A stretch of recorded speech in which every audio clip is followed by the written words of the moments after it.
Kamu minta apa? Nasi goreng dibungkus. Aku minta nasi goreng dibungkus. Nasi goreng dibungkus.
Otot betis jantung kedua Anda. Selama ini kita hanya tahu bahwa satu-satunya organ yang mengatur peredaran darah dalam tubuh manusia adalah jantung. Ternyata masih ada yang lain. Inilah beberapa fakta tentang sistem peredaran darah dalam tubuh kita. 1. Selain jantung, tubuh kita juga memiliki pompa darah kedua yang tidak kalah penting, yaitu otot betis di kaki. 2. Pembuluh darah di betis bertindak sebagai penampung darah yang tidak dibutuhkan tubuh pada waktu tertentu. 3. Kaki memiliki reservoir vena yang lebih kecil. Pada gerakan pertama saat kaki melangkah, darah reservoir vena kaki diperas dan memperbaiki reservoir betis. Lalu, otot betis berkonstruksi dan memompa darah ke atas menuju jantung. Vena yang hanya memiliki katup satu arah ini menjaga agar darah tetap mengalir ke arah jantung. 4. Jika kita tidak bergerak dalam waktu yang lama, seperti duduk di kursi atau di mobil selama berjam-jam, otot betis akan menganggur dan tidak berkonstruksi banyak. Darah menjadi mandek dan tidak mengalir. Oleh karena itu, penting untuk tetap aktif bergerak dan selalu melakukan ayunan langkah. 5. Jika katup di otot gagal bekerja dengan baik, dapat menyebabkan darah terkumpul di kaki. Kondisi ini dikenal sebagai insufisiensi vena atau reflux vena. Gejala insufisiensi vena dapat menjadi berat, seperti merasa lelah, kaki nyeri, pergelangan kaki bengkak, varises menonjol, kram, gatal, kaki gelisah, perubahan warna kulit, dan bahkan ulserasi kulit. 6. Dalam beberapa kasus, ketika seseorang lebih banyak berbaring ketimbang bergerak, darah yang terkumpul bisa menjadi stagnan dan berkembang menjadi gumpalan darah. Ini disebut deep vein thrombosis atau DVT. DVT bisa berbahaya lantaran gumpalan darah dapat pecah dan mengalir dalam aliran darah, lalu tersangkut memenuhi paru-paru kita. Kondisi ini membutuhkan perawatan medis yang tepat. 7. Untuk mencegah DVT, teruslah bergerak dan menggunakan kaki secara aktif. Berjalan, berlari, naik tangga, atau melakukan aktivitas fisik lainnya akan membantu memompa darah dari kaki kembali ke jantung dan mencegah stagnasi atau pembekuan darah. 8. Akhirnya penting untuk diingat bahwa kaki merupakan bagian penting dari sistem sirkulasi darah kita. Otot betis yang ada di kaki merupakan jantung kedua kita yang membantu memompa darah dari kaki kembali ke jantung. Oleh karena itu, penting untuk menjaga kaki agar tetap aktif dan bergerak secara teratur. Berjalan, berlari, atau melakukan aktivitas fisik lainnya akan membantu mencegah risiko DVT dan insufisiensi vena, sehingga kesehatan sirkulasi darah secara keseluruhan selalu terjaga. Ada yang berencana ke sini? Karsten Piramid 4884 mdpl atau Ndugu-Ndugu adalah gunung kedua dalam rangkaian The Explorer Grand Slam yang berhasil saya daki, tepatnya pada Agustus 2016. Puncak tertinggi di Indonesia ini merupakan salah satu gunung yang masuk ke dalam jajaran 7 puncak dunia atau The Seven Summits, sebagai gunung yang tertinggi di benua Australia dan Oceania. Terletak di jajaran Pegunungan Sudirman Barat, Papua, Karsten Piramid sering disamakan dengan Puncak Jaya dan Pegunungan Jayawijaya. Membingungkan memang, tapi ini beda ya teman-teman. Puncak Jaya 4862 mdpl adalah salah satu puncak di Pegunungan Sudirman Barat yang nama aslinya adalah Enggapulu. Pada tahun 1963, puncak ini berganti nama ke Puncak Soekarno dan ketika pemerintahan Orde Baru berganti nama lagi ke Puncak Jaya. Konon tadinya, pada tahun 1936, ketika para penjelajah Belanda pertama kali sampai di sini, puncak Enggapulu ini masih tertutup glacier seluas 13 km persegi dan dianggap sebagai puncak yang tertinggi dengan perkiraan ketinggian mencapai 4.907 mdpl. Sayangnya, karena kondisi cuaca, para penjelajah Belanda ini tidak bisa mencapai puncak Karsten Piramid. sehingga tidak bisa memastikan manakah puncak yang lebih tinggi. 26 tahun kemudian, pada tahun 1962, barulah para penjelajah internasional lainnya mencapai Karsten Pyramid. Saat itu, ketebalan glacier di area ini berkurang sekitar 400 meter sejak tahun 1936, dan puncak Karsten Pyramid sudah lebih tinggi dari puncak Enggapulu akibat perubahan iklim ini. Jadi, walaupun dekat dan masih dalam satu gugusan, puncak Karsten Pyramid 4884 mdpl dan puncak Jaya 4862 mdpl adalah puncak yang berbeda. Nah, kalau pegunungan Jayawijaya, beda lagi. Jajaran pegunungan sepanjang 370 km ini terbentang di sebelah timur pegunungan Sudirman, di mana Karsten Pyramid berada. Puncak tertinggi di jajaran pegunungan Jayawijaya adalah puncak Manggala 4760 mdpl atau disebut juga puncak Juliana. Ini beda gugusan ya. Nah, balik lagi fokus ke Karsten. Setelah tutup selama 5 tahun dari 2019, bulan Oktober 2024 itu, akhirnya pendakian ke Karsten Pyramid dibuka. Pada umumnya, akses ke base camp ini ada dua, trekking melalui hutan belantara Papua, jungle trekking, atau naik helikopter. Saya sendiri tahun 2015 lalu melakukan jungle trekking. Opsi ini memang lebih populer di kalangan pendaki Indonesia. Selain karena adanya terkenal, dengan jungle trekking kita juga akan melalui berbagai terrain berbeda yang mudah luar biasa. Mulai dari hutan tropis, padang savana yang biasanya ditemukan di daerah peralihan tropis ke subtropis, hingga kondisi dingin, kering, bahkan es dan salju yang menyerupai iklim subtropik dan arktik ketika mendekati puncaknya. Sayangnya, es glacier Gunung Karsten ini diperkirakan akan hilang beberapa tahun ke depan. Sedih banget ya sih? Kedua, opsi dengan helikopter yang lebih populer di kalangan pendaki internasional karena alasan keamanan. Seperti yang kita ketahui, konflik geopolitik di daerah ini memang tak ada habisnya. Karena itulah, saat ini seperti video ini ditayangkan, opsi inilah satu-satunya yang dimiliki. Dengan menggunakan helikopter, pendaki biasanya terbang dari pegunungan ke base camp yang di ketinggian 4.200 meter. Bayang ya, jika tubuh tidak disiapkan dengan baik, bisa beradaptasi dengan perubahan iklim yang ekstrim ini. Hanya dalam 20 menit, bandingkan dengan jungle trekking yang biasanya menempuh perjalanan selama 5 hingga 10 jam. Untuk mencapai base camp yang mudah dan tidak memiliki ketinggian yang serupa, tentunya kebutuhan kereta diskusi akan lebih mudah dicapai. Setelah trekking sedikit dari base camp lembah danau-danau atau lembah Kuning, pendaki akan menghadapi terjalnya jalur menuju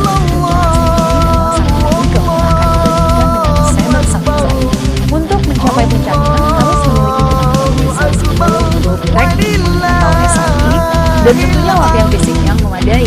Karena pada dasarnya di sini pendaki akan manjat. Dari paparan singkat ini, bayangkan betapa beresikonya pendaki. Jadi, buat kamu yang berniat mendaki Karsten, pilih operator yang benar-benar memiliki inovasi, punya track record yang baik, dan mampu memperoleh izin pendakian yang lengkap, tidak hanya dari Taman Nasional, tapi juga dari kepolisian setempat. Pilih guide yang berpengalaman dan sudah bersertifikasi, serta pastikan mekanisme perpengalaman dan evakuasi jika terjadi kecelakaan. Seberapa jauh operator akan bertanggung jawab. Jangan sembarangan memilih operator, karena kesalahpahaman akan kamu bicarakan dengan baik. Oke? Ini ada apa namanya? Kurma Barari Tunisia, kalau nggak salah ini ada 2 dus. Kemudian satu lagi ini ada beras sekitar 25 kg. Dan ini ada uang sebesar 1 juta untuk kepentingan panti. Untuk gelasnya kami persilakan kepada Ustadz Jen yang punya aja. Assalamualaikum warahmatullahi wabarakatuh. Waalaikumsalam.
domainnya geopolitik ya, soft force migration, strategi memindahkan populasi dan industri secara halus tanpa paksaan langsung, seakan-akan organik. Caranya ciptakan kondisi yang bikin mereka ingin pindah sendiri.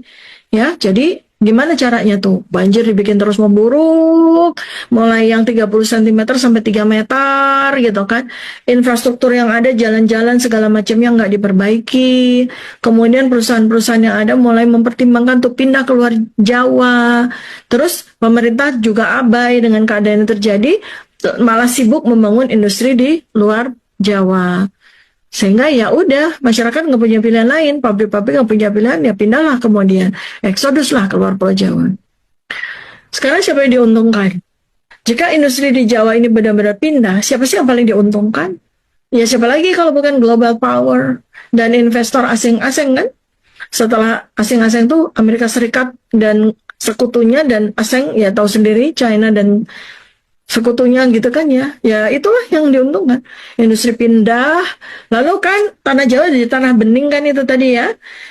Tanah Jawa yang bening bisa dibeli murah, lalu dikembangkan untuk kepentingan lain. Lalu berubah pelan-pelan dalam 10-20 tahun jadi kawasan ekonomi eksklusif untuk kalangan super rich, kalangan atas.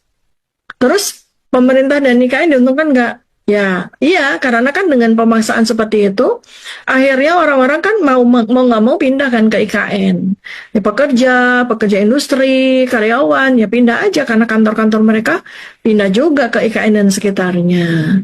Jadilah kemudian Jawa berubah jadi Singapura raksasa, penduduknya multinasional dan orang lokal yang yang kaya raya.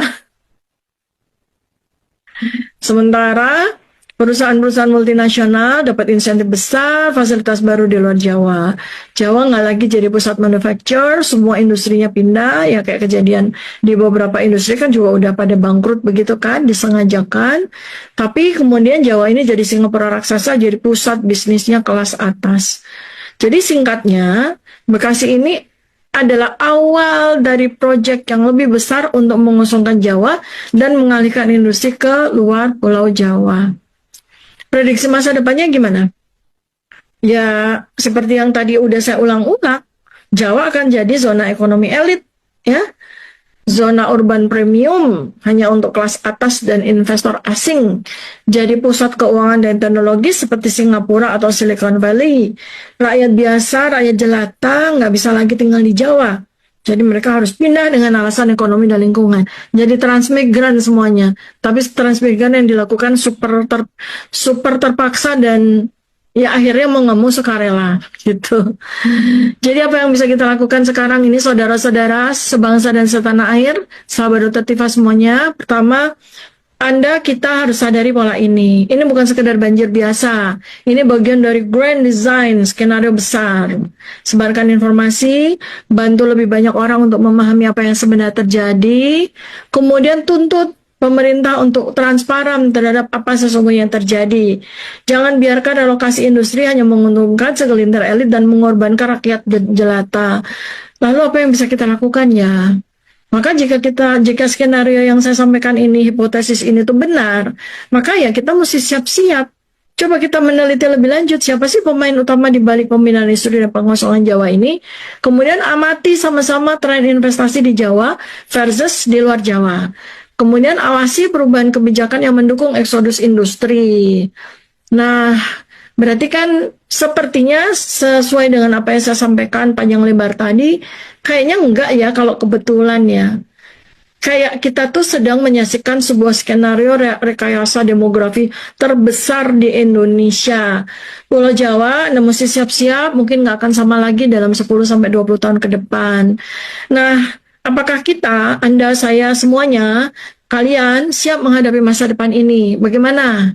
Dari apa yang saya jelaskan, dapat pencerahan banyak nggak?